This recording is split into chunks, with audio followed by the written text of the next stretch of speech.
शुभ संध्या बच्चों। आप सभी कैसे हैं? आप सब सुरक्षित होंगे, स्वस्थ होंगे। बच्चों, आज हम लोग छठी कक्षा की हिंदी पाठ्य पुस्तक की एक बहुत ही रोचक कहानी पढ़ेंगे, जो परिवार की कहानी है। आज के ऑनलाइन क्लास में मैं चंद्रशेखर प्रसाद साहू, प्रधानाध्यापक, कन्या मध्य विद्यालय कुटुंबा, आप सबका स्वागत करता हूं। बच्चों, इस कहानी को बिहार की ही नवोदित लेखिका नीलिमा सिन्हा ने लिखा है। नीलिमा सिन्हा की कई कहानियां और कई पुस्तकें प्रकाशित हो चुके हैं। वह बहुत ही उभरती हुई रचनाकार हैं और वह अपनी प्रतिभा का लोहा पूरे बिहार में, पूरे देश में मनवा रही हैं। तो बच्चों, आज हम लोग उनकी ही एक कहानी पढ़ेंगे। यह कहानी पारिवारिक कहानी है। आपके परिवार में ऐसा हुआ है कि कभी कोई बाहर से आया है? आपके घर में बाहर से किनका किनका परिवार आता है? तो आपके रिश्तेदार कोई आते होंगे, जैसे आपकी बुआ आती होगी, आपके मामा मामी आते होंगे, आपके चाचा चाची अगर कहीं बाहर रहते हैं तो वो आते होंगे। तो जब बाहर से किसी को आना होता है तो आपके घर में तैयारी होती है कि नहीं होती? तैयारी होती होगी। घर की साफ सफाई भी होती है। घर की साफ सफाई के बाद ये देखा जाता है कि जो आएंगे हमारे अतिथि, वो रहेंगे कहाँ। उनके लिए कमरा की व्यवस्था, रहने की व्यवस्था, बिछावन की व्यवस्था, ठहरने की व्यवस्था है, सब करते हैं।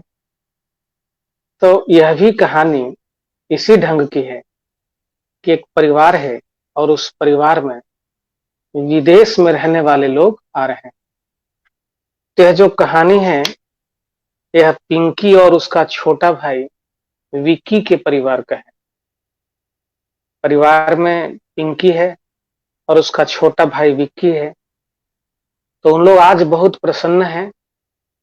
प्रसन्न इसलिए हैं कि 7 समुद्र पार से, इंग्लैंड से उनके हम उम्र भाई बहन राहुल और पद्मिनी आ रहे हैं।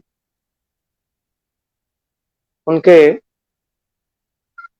चाचा और उनके चाचा के बच्चे इंग्लैंड में रहते थे और आज वो पहली बार भारत आ रहे हैं बच्चे। तो यह जानकर पिंकी और विक्की बहुत खुश हैं। यद्यपि उनके चाचा श्री विपिन प्रताप सिंह के बच्चे थे, फिर भी पिंकी व विक्की की उनसे अब तक कभी मुलाकात नहीं हुई थी, क्योंकि उनके चाचा विपिन प्रताप सिंह तो भारत के ही थे। वह इंग्लैंड चले गए थे। वहां पर ही उनके बच्चे हुए राहुल और पद्मिनी। तो उसके बाद से बच्चे यहाँ आए नहीं थे। तो पिंकी और विक्की बहुत खुश थे कि पहली बार मुझे चचेरे भाई बहन से मिलना होगा। बहुत खुश थे। पूरा परिवार अतिथियों के स्वागत की तैयारी में लगा था। दादा दादी, पापा मम्मी और पिंकी व विक्की ही नहीं, घर के नौकर, दाई, माली, चौकीदार इत्यादि सभी कई दिनों से घर की सफाई में लगे हुए थे। राहुल और पद्मिनी और उनके चाचा जी आ गए।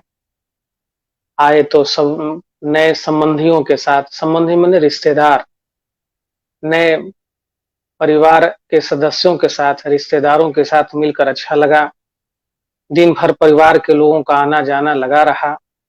रिश्ते के ढेर सारे भाई बहन, चाचा चाची, दादा दादी, बुआ फूफा इत्यादि से प्रथम बार बच्चों की भेंट हुई। क्योंकि राहुल और पद्मिनी पहली बार आए थे और पूरा परिवार से वो पहली बार मिल रहे थे। तो जो भी रिश्तेदारी होती है, कोई भाई लगेंगे, कोई बहन लगेगी, कोई चाचा लगेगा, कोई चाची लगेगी, कोई दादा होंगे, कोई दादी होगी, कोई बुआ होगी, कोई फूफा होंगे। तो यह सब पहली बार रिश्तेदारों से विदेश में रहने वाले बच्चे राहुल और पद्मिनी मिल रहे थे और नए रिश्तेदारों से मिलना राहुल और पद्मिनी को बहुत अच्छा लग रहा था। सब देख सुनकर लोग आपस में बात कर रहे थे, रिश्तेदार लोग। अच्छा, यही है तुम्हारी बेटी? नए बच्चे को देखकर बोलते हैं ना परिवार के सदस्य, अच्छा यही है तुम्हारी बेटी? किसी ने कहा कितने बड़े हो गए हैं ये दोनों। किसी ने कहा लगता है बेटी माँ जैसी है, वही नीली आंखें और काले बाल, बड़ी सुंदर निकली है। बच्चे तो सुंदर होते ही हैं। बच्चे की सुंदरता देखकर जो परिवार के रिश्तेदार होते हैं, सदस्य होते हैं, वो खुश होते हैं। एक ने कहा अच्छा किया इन्हें हिंदी सिखाई, नहीं तो हमारी बात समझ ना पाते। फिर किसी ने कहा अच्छी ट्रेनिंग दी तुमने इनको। बच्चे राहुल और पद्मिनी इंग्लैंड में पले बढ़े थे, लेकिन इंग्लैंड में तो अंग्रेजी बोली जाती है, लेकिन वहां यहाँ आकर वो हिंदी बोल रहे थे। इसका अर्थ यह हुआ कि उनके माता पिता राहुल और पद्मिनी को हिंदी भी सिखाते थे, हिंदी बोलना सिखाते थे। हिंदी भाषा, हिंदी बोली उनको बोलना आता था। और राहुल और पद्मिनी जब इंग्लैंड से आते हों और बच्चे हों, अंग्रेजी भी तो जानते ही हैं, हिंदी भी बोल रहे हैं। यह देखकर परिवार के सदस्य बहुत खुश हुए, बहुत अच्छा हुआ, हिंदी बोल रहे हैं। तो थी गर्व की बात कि इन्हें अपने हिंदी जुबान से लगाव है, हिंदी जुबान से प्रेम है और ये हिंदी बोल रही हैं, बच्चे हिंदी बोल रहे हैं। ऐसे शब्दों कानों में गूंजते रहे। डैड गर्व से फूले न समाते थे। डैड पिताजी। पद्मिनी और राहुल को भी सबका आकर्षण का केंद्र बनकर खूब आनंद आ रहा था। राहुल और पद्मिनी जहां जाते केंद्र में वही रहते, उनकी बोली रहती, उनका हाव भाव रहता, व्यवहार रहता। इतनी प्रशंसा व प्रेम देने के लिए इंग्लैंड में कोई नहीं था। राहुल और पद्मिनी यह महसूस कर रहे थे, यहाँ तो ढेर सारा परिवार है, बहुत परिवार के सदस्य हमसे प्रेम करते हैं, हमारा हाल चाल पूछते हैं। और एक मेरा इंग्लैंड था, जो मेरा हाल चाल लेने वाला, प्रेम प्यार करने वाला कोई नहीं था। मम्मी के केवल एक अविवाहित भाई थे, जिनसे 2-3 वर्ष पहले मुलाकात हुई थी। राहुल और पद्मिनी के मम्मी के एक अविवाहित भाई थे, जो 2-3 साल पहले ही आए थे, उसके बाद कभी नहीं आए। एक ग्रैंडपा नाना थे, जिनसे क्रिसमस के समय एक एक उपहार मिल जाता था। क्रिसमस का जब त्योहार आता था तो नाना आते थे और राहुल और पद्मिनी को एक एक उपहार दे देते थे। नाना ने अपनी पहली पत्नी अर्थात मम्मी की मां की मृत्यु हो जाने के बाद दूसरा विवाह कर लिया था और वह अपनी नई पत्नी के साथ ही रहते थे। कुल मिलाकर 2 ही रिश्तेदार थे और उनसे भी भेंट कभी कभार होती थी। इंग्लैंड देश में रिश्तेदारी की जो एक वो महसूस कर रहे थे, वहाँ रिश्तेदार बहुत कम हैं और वो हैं भी तो बहुत नहीं, कम आते जाते हैं। लेकिन यहाँ तो ऐसे-ऐसे रिश्तेदार हैं जो बहुत से रिश्तेदार हैं और हमें प्रेम करते हैं, दुलार करते हैं। तो रिश्तों की जो गर्माहट थी, रिश्तों की जो अहमियत थी, रिश्तों में जो प्रेम और प्यार और अपनापन है, यह राहुल और पद्मिनी भारत आकर समझ रहे थे। शाम हो गई, आज फिर बिजली गायब थी। ओहो, I am so sorry, Pinky ने मुंह बनाकर कहा। पिंकी और विक्की भारत के थे, लेकिन यह अंग्रेजी बोलते थे और राहुल और पद्मिनी इंग्लैंड से आए थे, जो अंग्रेजी भाषा का देश है, और यहाँ आकर वो हिंदी बोल रहे थे। तो पिंकी मुंह बनाकर बोली कि आई एम सो सॉरी। तुम सोचोगे कैसी कंट्री है इंडिया। अब एक लाइन इंडिया तो कंट्री भी अंग्रेजी बोली और इंडिया भी अंग्रेजी बोली। पद्मिनी केवल मुस्कुरा दी, पर वह मन ही मन सोच रही थी, अजीब बच्चे हैं पिंकी और विकी, अपनी भाषा होते हुए भी वे न जाने क्यों सदा अंग्रेजी में ही बोलते हैं। अब पद्मिनी और राहुल को बड़ा ये अजीब लग रहा था कि पिंकी और विक्की तो यहीं के हैं, भारत के हैं, और भारत की भाषा हिंदी है। हिंदी यहाँ बोली और समझी जाती है ज्यादा, और ये हिंदी भी बोलना जानती है, लेकिन हिंदी न बोलकर हमारे सामने अंग्रेजी बोल रही है। बड़ा अजीब लग रहा था उसे। उन्हें मालूम था, हालांकि उन्हें मालूम था कि हिंदी भली भांति जो है राहुल और पद्मिनी समझते हैं, इसके बाद भी वो अक्सर इंग्लिश में क्यों बात करते हैं, उसे बड़ा खराब लग रहा था। लेकिन पद्मिनी तथा राहुल यहाँ आते समय प्रसन्न थे। उन्होंने सोचा था कि भारत में हिंदी का अच्छा अभ्यास हो जाएगा, परंतु यहाँ कोई भी ठीक से हिंदी नहीं बोलता था। राहुल और पद्मिनी जब वहां से यहाँ आए तो यह सोच कर आए थे कि भारत जाएंगे तो अच्छी हिंदी सीखेंगे, वहां लोग हिंदी बोलेंगे तो हम हिंदी सीखेंगे। लेकिन यहाँ तो हिंदी कोई बोलता ही नहीं है ठीक से। हिंदी बोल रहे हैं तो आधा उसमें अंग्रेजी शब्द है, हिंदी शब्द है। बड़ा चिढ़ हुई इन लोगों को। बीच बीच में अंग्रेजी यही नहीं, अक्सर पिंकी विक्की आपस में भी विदेशी भाषा का ही प्रयोग करते थे।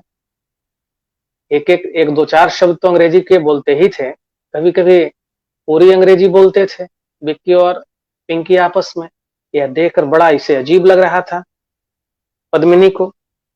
आंगन में तब तक शाम हो गई, बिजली चली गई थी। आंगन में रमुआ को लालटेन जलाते देख राहुल उसके निकट जा पहुंचा। रामू घर के सेवादार था, काम करता था, तो और लालटेन जला रहा था। तो लालटेन जलाते हुए जब देखा राहुल तो उसके पास चला गया, बोला कि मैं भी जलाऊं, तो कहकर उसकी मदद करने लगा। अब जब पेट्रोमैक्स की लालटेन झक से जल उठी तो उसे बड़ा आनंद आया। वह लालटेन उठाकर दादी के पास गया।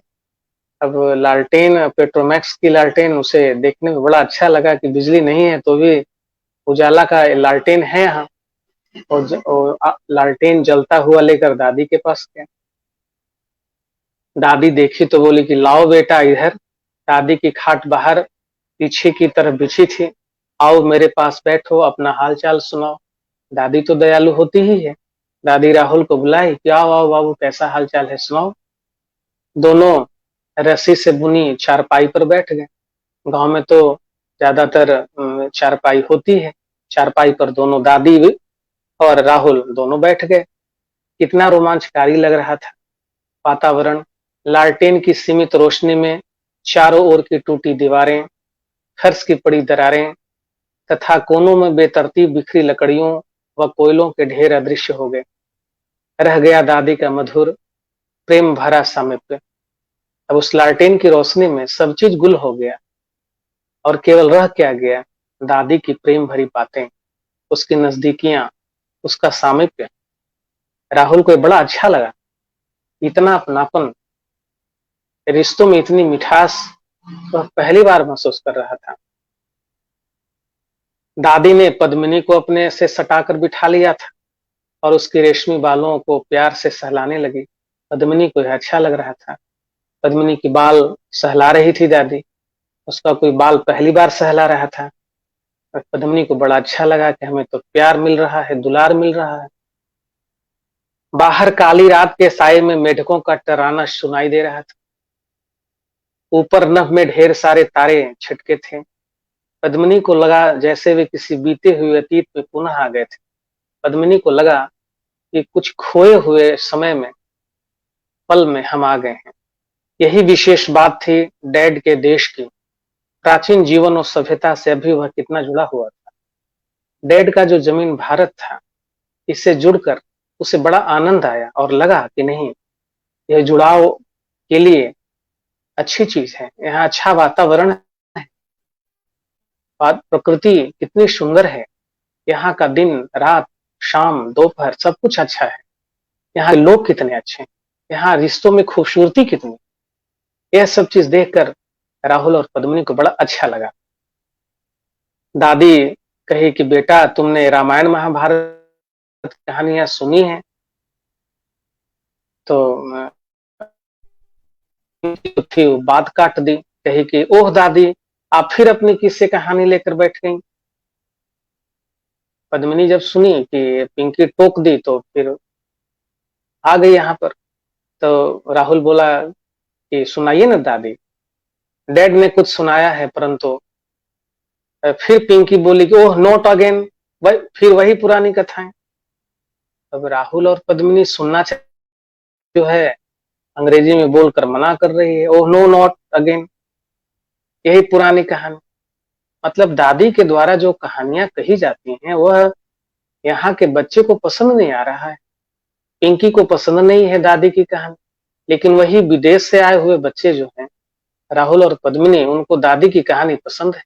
वो आग्रह कर रहे हैं और यह जो पिंकी है मना कर रही है। तो आप अंतर देखिए कि हम किस तरह से अपने रिश्तेदार को महत्व देते हैं, अपनी भाषा और बोली को महत्व देते हैं, अपनी कथाओं और अपनी परंपराओं को महत्व देते हैं। बेटा, पुराण कथाओं में कितना ज्ञान भरा है, हमारे जीवन के सिद्धांतों, मान्यताओं व मूल्यों के विषय में जो में प्राचीन कथाओं में जो मूल्य हैं, जो ज्ञान है, जो जीवन के सिद्धांत और मान्यताएं हैं, उससे मूल्य पता चलता है, हमारी सोच पता लगता है, हमारा कर्तव्य पता लगता है। पिंकी बोली कि आजकल के साइंस के जमाने में तुम्हारी कहानियां बिल्कुल फिट नहीं बैठती, क्या मिलेगा हमें उनसे। पिंकी बोली कि क्या मिलेगा रामायण महाभारत ये सब की कहानी से, आजकल साइंस के जमाना है, साइंस में तुम्हारी कहानियां कहाँ फिट बैठती।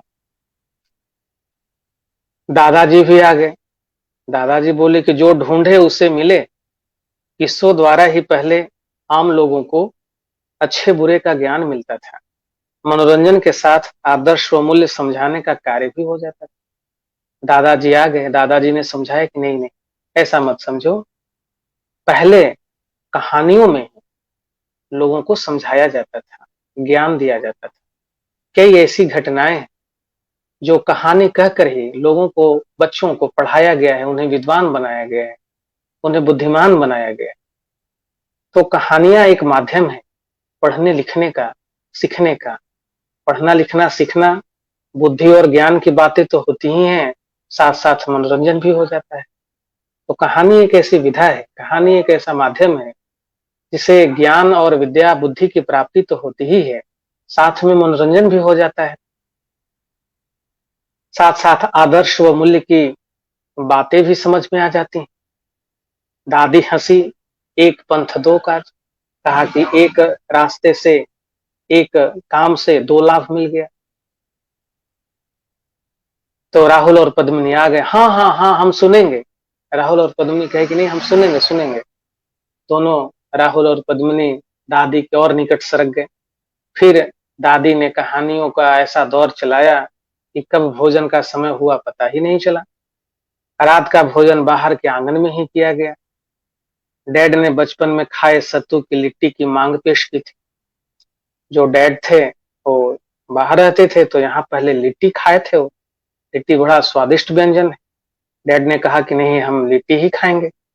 सुनते ही पिंकी और विक्की जो यहाँ के थे नाक भाव चढ़ा लिए और कहे कि, और अपने लिए सूप, ब्रेड और अंडे बनवा लिए। दोनों विदेशी बच्चों के लिए लिट्टी ही विशेष व्यंजन बन गया। अब यहाँ के जो बच्चे थे लिट्टी चोखा नहीं खाए, लेकिन जो वहां के विदेश के बच्चे थे वो लिट्टी उनको विशेष व्यंजन लगा। यहाँ के बच्चे सूप, ब्रेड वो अंडे बनवा लिए। दादी ने गोबर के उपलों को खाट के निकट ही रखवा लिया। गोल गोल आटे की सत्तू भरी लिट्टियां उनमें डाल दी गईं और गरम घी के साथ मजे से खाया गया। इस प्राचीन ढंग से बेक की गई पेस्ट्री में कितना सोंधा स्वाद था, उन्हें क्या पता उपले कहाँ से आए थे। उपले में, उपला मैंने गोईठा, गोबर का कंडा, उसमें लिट्टी जो पकती है और उससे लिट्टी की जो सौंधी महक आती है और घी में डुबाकर, घी में लगाकर घी के साथ खाने में बड़ा मजा आता है। तो यह व्यंजन का आनंद राहुल और पद्मिनी और उनके डैड लिए, और यहाँ के बच्चे नहीं खाए, वो तो क्या खाए, सूप खाए, ब्रेड खाए। खाते खाते अगले दिन का प्रोग्राम बनने लगा कि अगले दिन अब क्या किया जाए। पिंकी बोली कि यहाँ तो कोई म्यूजियम नहीं है जो तुम्हें दिखाऊं, हमीरपुर छोटी जगह है, अब मुंबई दिल्ली होता तो अच्छा लगता, उन्हें देख पता चलता इंडिया कैसा है, कितने स्मार्ट और पढ़े लिखे लोग हैं यहाँ। पिंकी बोली कि यहाँ तो कुछ नहीं है, हम लोग तो दिल्ली और मुंबई में है नहीं कि वहां के लोगों को देखकर तुम समझो कि इंडिया के कैसे लोग पढ़े लिखे हैं और स्मार्ट है, ये तो देहात है, यहाँ तो कुछ नहीं मिलेगा। विक्की बोला, पिंकी का भाई, कि हमीरपुर देखकर लगता है कि तुम किसी गांव में आ गए। आगे रही, हमीरपुर जो है छोटी सी जगह है, बिल्कुल गांव है। तो जब गांव के बारे में सुनी पद्मिनी, तो कही कि मुझे बहुत रोचक लग रहा है सब कुछ। राहुल ने कहा कि मेरे लिए तो सब एक बड़ा एक एडवेंचर है, रात के अंधेरे में बाहर बैठकर खाना पकाने, और खाने में कितना मजा आया। लालटेन जली है, नीले आकाश की छत है, और यह रस्सी की बनी अजब सी चारपाई है, पर मैं सचमुच का एक गांव देखना चाहूंगा। तो विकी कहा कि गांव, हमीरपुर भी विलेज ही है। पिंकी ने समझाया कि नहीं नहीं, इसका मतलब रियल विलेज से है, इन लोग रियल विलेज सोच रहे हैं, जहां लोग केवल हट में रहते। हमारे आसपास कई ऐसी जगह है, चलो कल इन्हें हम दिखा दें। इन लोग व्यंग कर रहे थे, इनको हट वाला गांव चाहिए, हट माने झोपड़ी, झोपड़ी वाला गांव चाहिए, चलो कल इनको दिखा देंगे। कहाँ ले चले, विक्की बोला। हाँ, वो जो खंडहर है उनके पास बसा एक छोटा सा रियल विलेज है, वहीं चला जाए। व्यंग कर रहा था कि हम लोग इनको लेके चला जाए खंडहर में, वहीं पर एक छोटा सा रियल विलेज है, खंडहर में लोग देख के क्या करेंगे। पद्मिनी की नीली आंखें रोशनी में चमक उठी। कहा कि वो तो समझ गई, खंडहर यानी टूटे फूटे ध्वस्त भवन कब के हैं, क्या वे बहुत प्राचीन हैं। वह उत्सुकतावश उछल कर खड़ी हो गई। जैसे ही खंडहर का नाम सुनी, पिंकी उत्सुक हो गई, कहेगी भगना टूटे फूटे ध्वस्त मकान घर। उसकी उत्सुकता देखकर पिंकी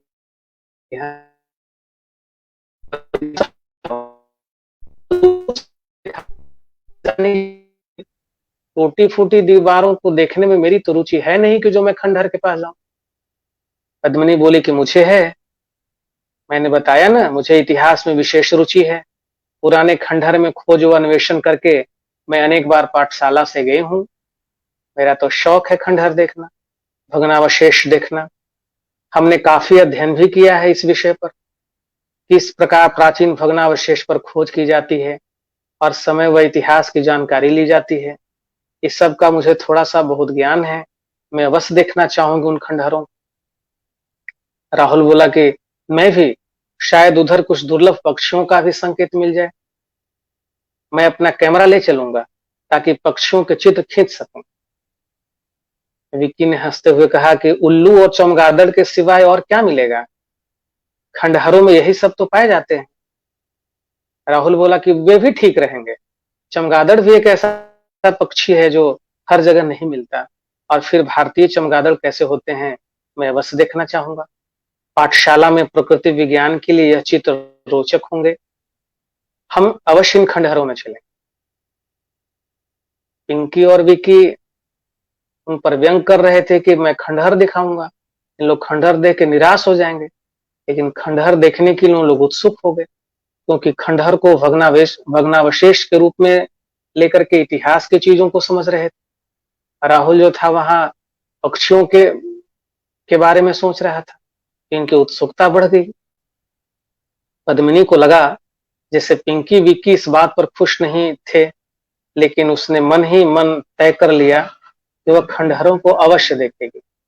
यदि वे नहीं जाना चाहेंगे तो वह और राहुल ही चले जाएंगे, उन्हें हिंदी आती ही थी, कोई कठिनाई नहीं होगी, नक्शा देखते हुए वे स्वयं घूम आएंगे। राहुल और पद्मिनी सोचे कि यदि पिंकी और विक्की को वहां जाने की इच्छा नहीं है तो नहीं जाएंगे, मुझे हिंदी आती है, हम लोग दोनों भाई बहन चलेंगे, स्वयं घूम आएंगे वहां। और इसके बाद अब कहानी समाप्त। तो आप ये देखें कि क्या यह कहानी पूर्ण है? तो कहानी पूर्ण नहीं है, यह कहानी अपूर्ण है। अब आपको इस कहानी में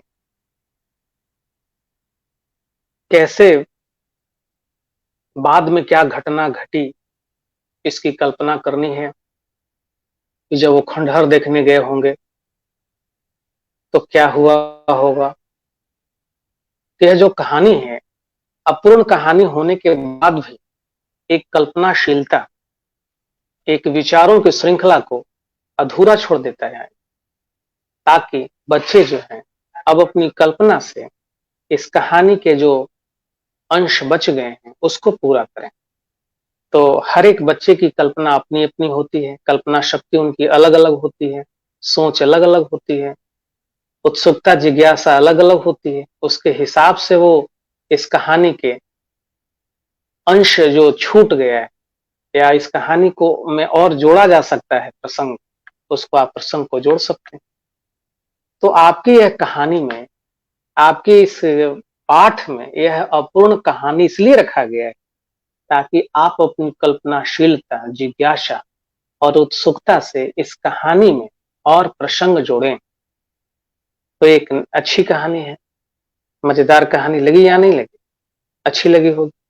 इस कहानी में आपने ये देखा, इस कहानी में यह बताने की कोशिश की गई है कि हम जहां हैं वहां की बोली, वहां का खान पान, वहां का रहन सहन, आसपास के क्षेत्र की वस्तुओं या आसपास के क्षेत्र की महत्वपूर्ण धरोहरों से अनभिज्ञ हैं, उसके प्रति लापरवाह हैं। हम उसको महत्व नहीं देते। हम महत्व किसे देते हैं? हम महत्व देते हैं विदेशी चीजों को, विदेशी बोली को, विदेशी संस्कृति को, विदेशी खान पान को, विदेशी रहन सहन को, विदेशी आहार व्यवहार। एक कहानी में बताने की कोशिश की गई है कि विदेश में रहने वाले लोग जब यहाँ आ रहे हैं तो यहाँ की चीजों को वो पसंद कर रहे हैं, यहाँ की चीजों से वो जुड़ रहे हैं, इसे अच्छा मान रहे हैं। यहाँ आने से उनको एक आत्मीयता, एक लगाव यहाँ की चीजों से हो रही है, और यहाँ रहकर हम अपनी चीजों से आत्मीयता, लगाव नहीं जोड़ पा रहे हैं। तो ये क्या है? एक विडंबना है, एक बहुत विसंगति है, ये दोष है। तो इस कहानी में बताने की कोशिश की गई कि हम अपनी संस्कृति, अपनी बोली, अपनी भाषा से अपनापन बनाकर रखें, लगाव बनाकर रखें, उसे महत्व दें। कोई भाषा बुरी नहीं होती, कोई भाषा कोई बोली बुरी नहीं होती, खराब नहीं होती। हर एक भाषा का अपना एक महत्व है। तो हम अपनी भाषा को जरूर महत्व दें, हम अपने खान पान के महत्व को महत्व दें। हम हमारे यहाँ जो कहानियां हैं, जो प्रेरक कहानियां हैं, आदर्शों और मूल्यों की कहानियां हैं, उनको हम महत्व दें, उन पर विश्वास करें, उनसे हम मूल्य और ज्ञान और सिद्धांत जानें, जीवन के व्यवहारिक ज्ञान जानें, नैतिकता क्या है ये समझें। तो ये कहानी इस ओर संकेत करती है कि हमें अपने भारतीय चीजों से, हमें अपने देश, हम अपने क्षेत्र की संस्कृति, भाषा, बोली से जुड़ना होगा, यहाँ की चीजों को अपनाना होगा। नहीं तो हम विदेशों की चीजों को अपनाएंगे तो न तो हम विदेशी बन पाएंगे और न फिर भारतीय रह पाएंगे। तो वहां पर जो हमारा जीवन होगा वो विडंबना से भरा होगा, उधेड़ बुन में रहेगा, शांति नहीं रहेगी। तो इस तरह से यह कहानी इस ओर संकेत करती है।